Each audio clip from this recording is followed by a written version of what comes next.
It's interesting you mentioned them at home as Argentina get the win. That is their first ever defeat at home in World Cup qualifying. An extraordinary record for Argentina to break. Take a look at that.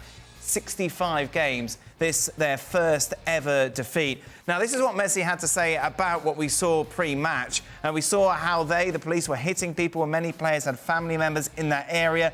We couldn't focus on playing the game. This also happened here in the Copa Libertadores. Again, repressing the people with sticks. There could have been a disaster. When everything calmed down, we decided to ask how everyone was, and then we went out. Right, for more on this, ESPN's international correspondent, Gustavo Hoffman, is with us. We also welcome, first time to the show as well, South American correspondent Tim Vickery. Tim, you were at the stadium. How could they let this happen again, I suppose, is the question. Well, you know, some of the greatest evenings in my life have been spent in the stadiums watching Brazil versus Argentina in World Cup qualification. We journos, we love saying, I was there when history was made, and I was there when history was made last night, with Brazil losing their first ever World Cup qualifier. But I don't carry away any good memories either from what we saw on the field or from what we saw in the stands afterwards. I think there are two clear problems. One was of event management, an extraordinary decision taken by the organisers to have no segregation between the fans of Brazil and the fans of Argentina. It is so easy in the Maracanã Stadium to segregate away fans. Instead of which we had problem number two, which was the baton charge by Brazil's military police attacking the Argentina supporters.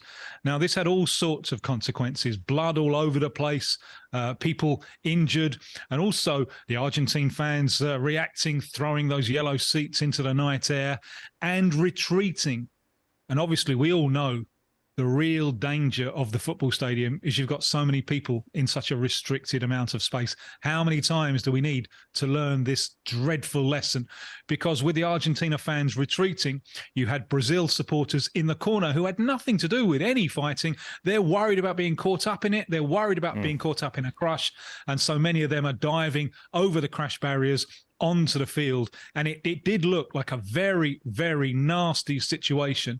And I think that whole brutish mood extended for the course of the evening. Yeah, that was the problem then for what happened on the pitch, wasn't it, Steve, in the fact that started it off. And then the first half was just horror. It was just about survival, it seemed. What's it like to be involved in that sort of environment? Well, it's tense.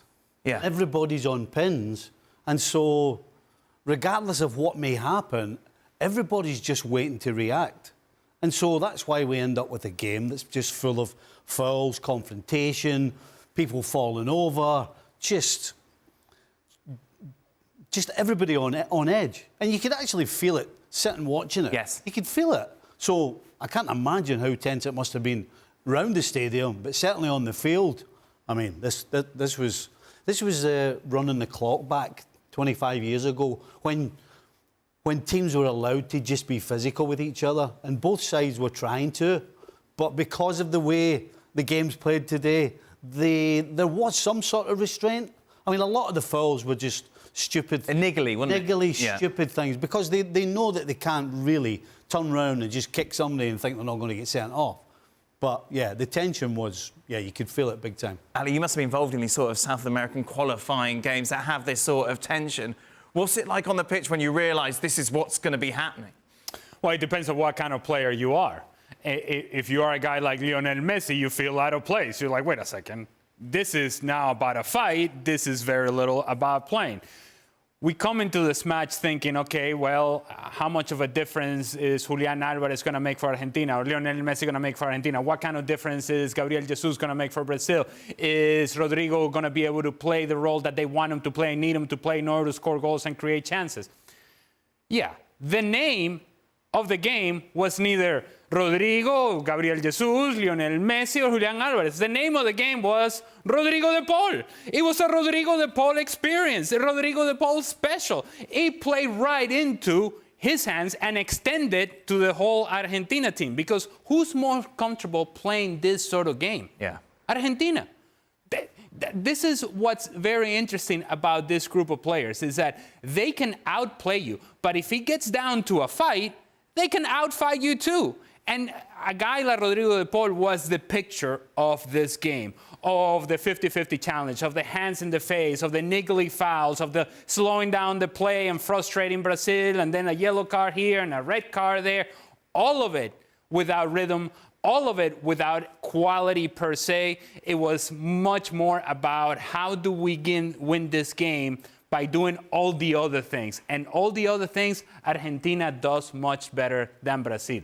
It's in the nature of the Argentina footballer to play this way when need be. When you need to get down and dirty, they can do that with the best of them in South America. Whereas for Brazil, I suppose they can get down and dirty, but it takes away from what they do or try to do naturally, and in the end took away from what they could do offensively on the field.